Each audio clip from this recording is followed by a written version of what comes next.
Et du coup, le parallèle avec Bonnie, c'est que Bonnie, elle a dit une fois que son pouvoir n'était que temporaire sur les personnes, sur les êtres vivants.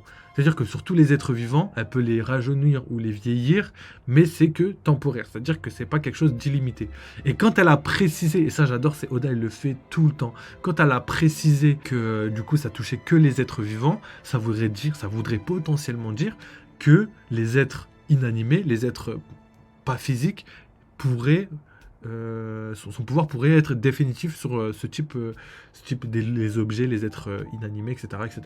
Donc pour moi, clairement, je pense que vous l'avez compris, le robot géant, elle pourrait le faire rajeunir.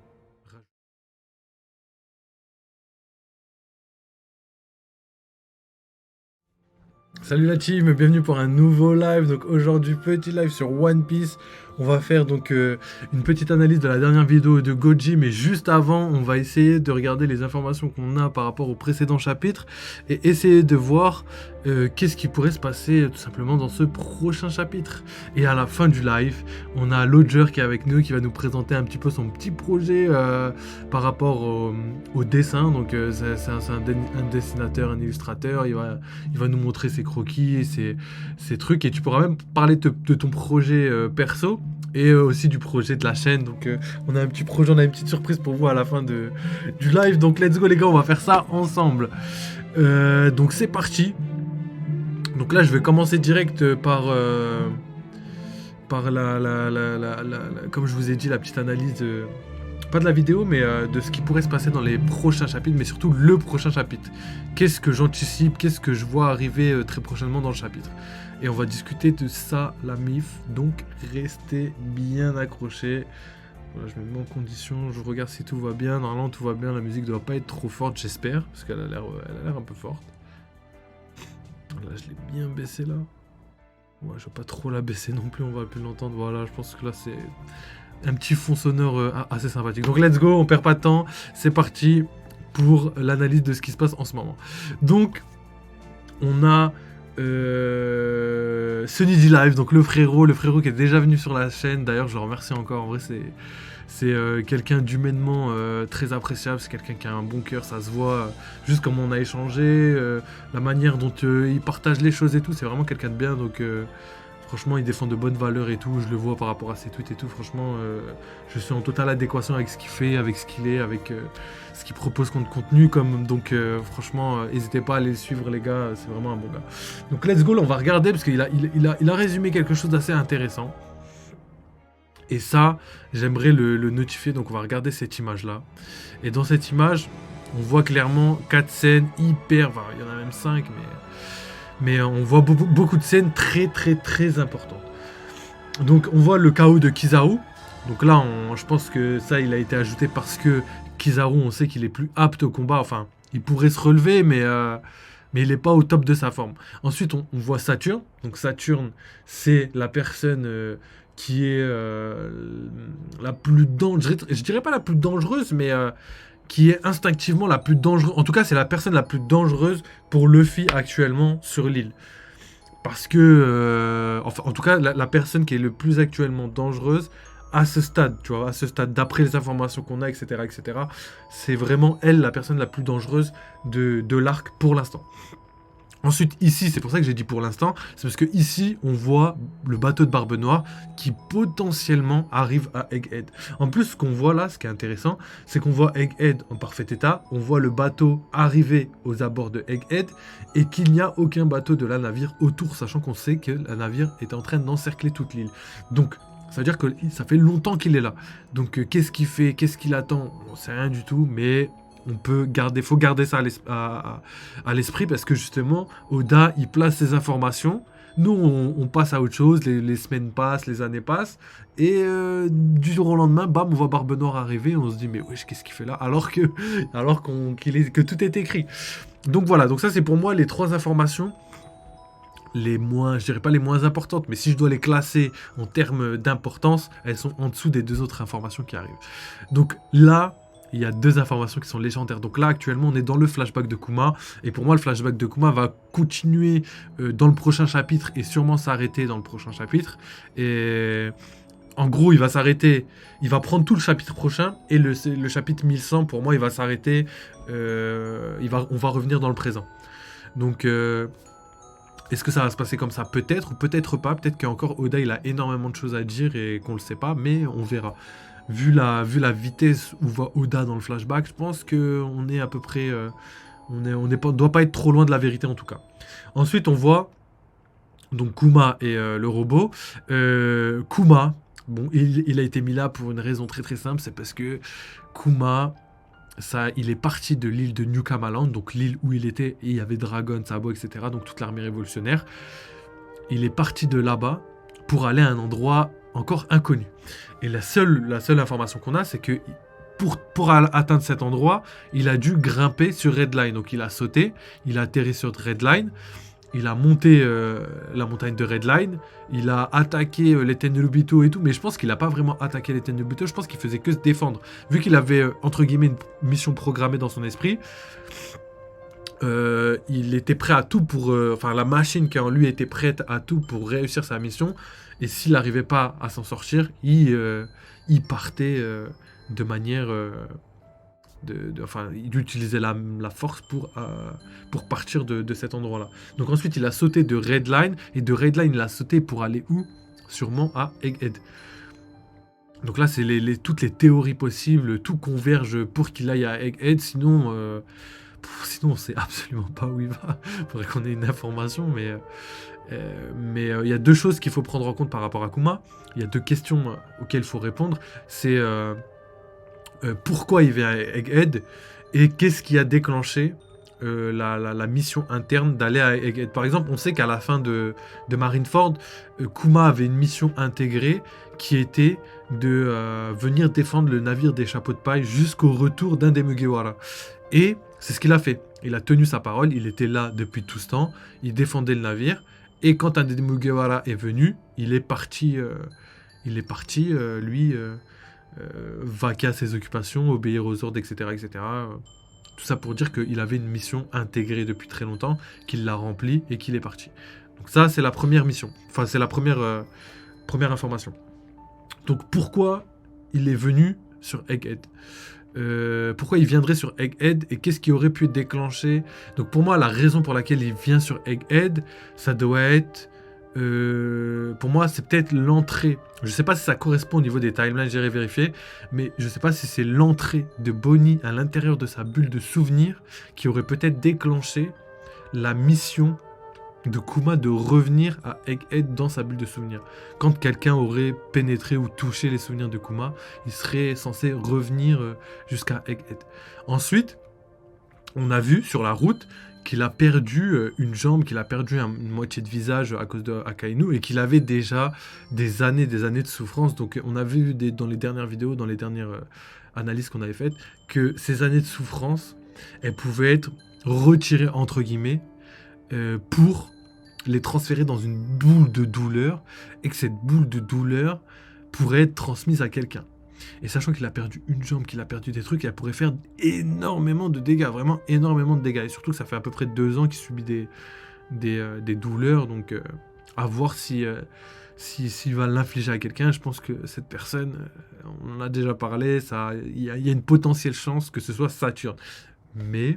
personnellement, je vous le dis, j'espère que Saturne va emmagasiner toute cette puissance, va perdre le combat s'il veut, mais qu'il ne va pas mourir et qu'il va revenir un jour. J'espère vraiment qu'il va faire ça. Je prie pour ça. Donc on va finir avec le côté Kuma en répondant à la question pourquoi il viendrait sur Egghead. Donc je pense que c'est pour défendre sa fille. Donc on a entre guillemets répondu, enfin on a notre théorie par rapport à pourquoi il a, à ce moment-là, qu'est-ce qui a déclenché sa venue. Donc on l'a dit, c'est peut-être l'entrée de Bonnie dans sa bulle de souvenirs.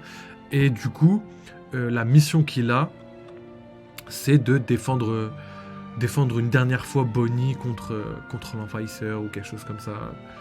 Ou peut-être la mission, c'est de revenir récupérer ses souvenirs dans la bulle de souvenirs. J'espère que c'est ça. Parce que s'il revient, il récupère ses souvenirs, Kuma et comment on dit, intègre, tu vois, enfin, sa conscience revient à lui, Donc déjà, c'est Kuma revient entre guillemets à la vie.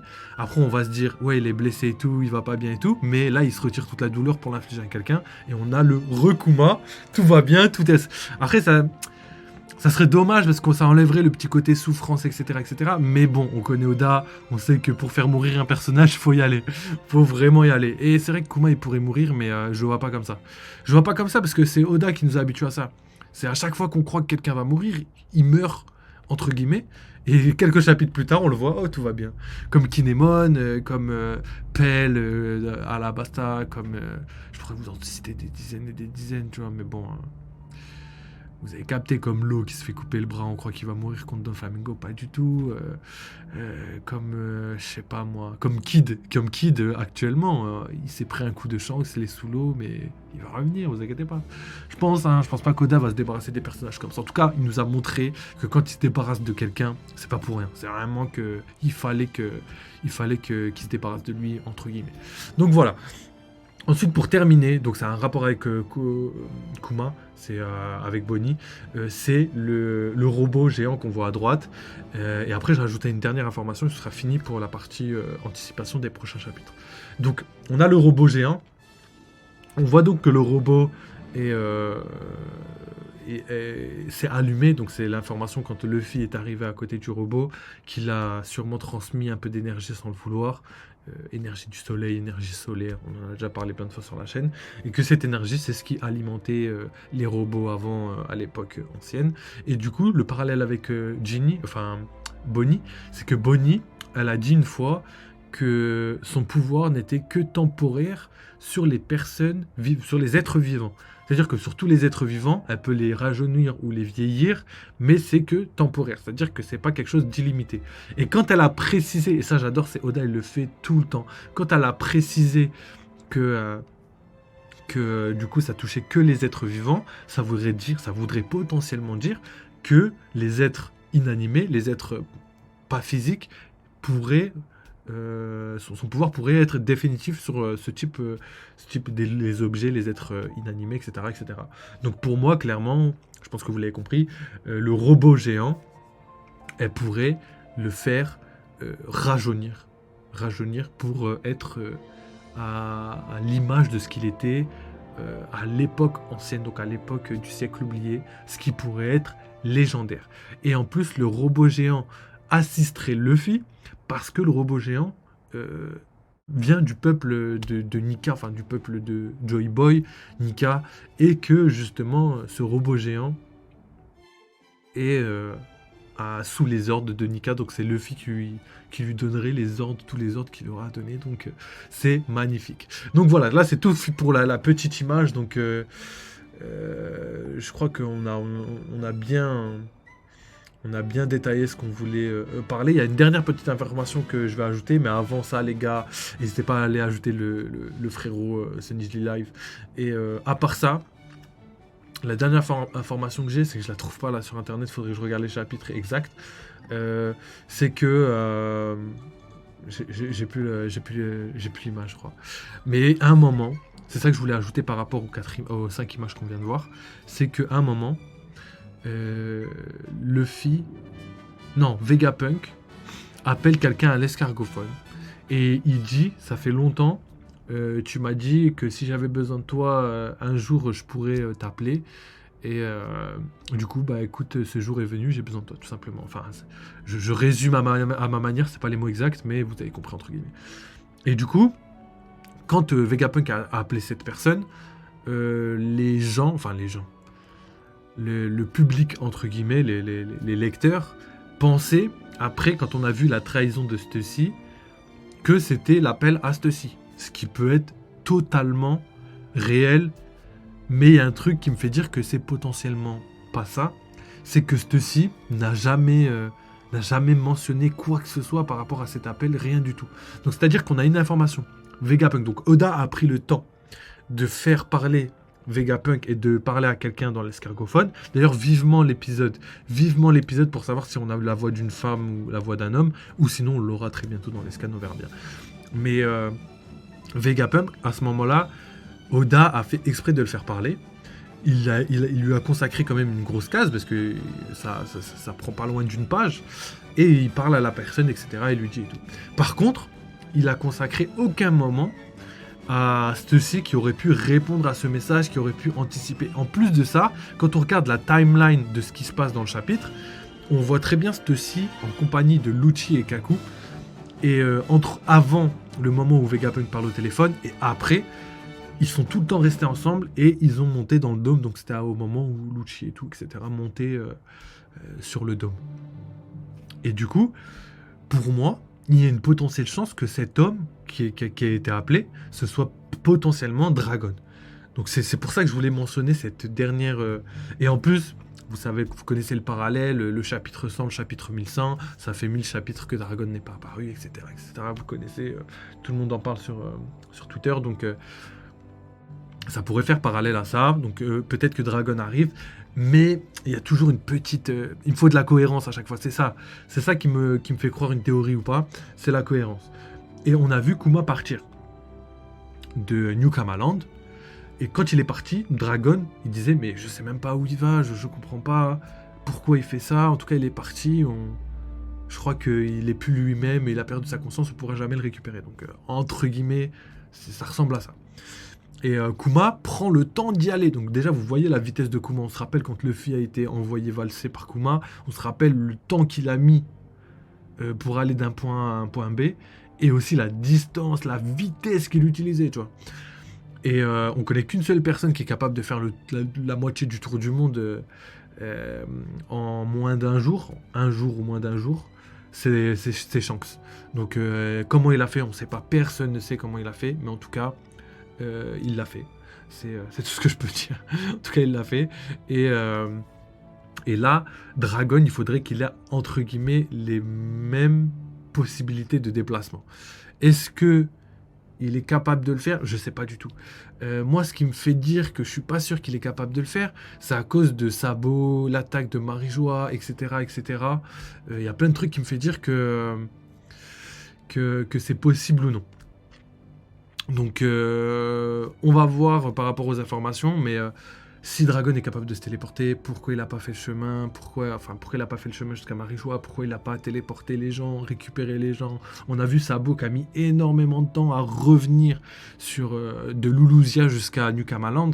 Donc pourquoi Dragon ne l'aurait pas récupéré en balle, surtout que Sabo était entre la vie et la mort. C'était une raison valable pour laquelle Dragon je dirais pas se téléporte, mais fasse une grande distance hyper rapidement.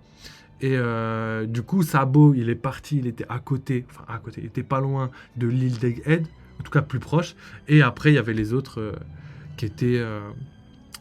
il y avait Dragon qui était proche du reste. Donc voilà. Je pense qu'on devrait s'arrêter là. Là, je commence à m'égarer un petit peu. Mais tout ça pour vous dire que je suis pas sûr que Dragon va réellement venir du côté de Egghead en temps et en heure. En tout cas, je pense qu'il va venir dans le Nouveau Monde, c'est sûr. Mais est-ce qu'il va venir en temps et en heure, je sais pas.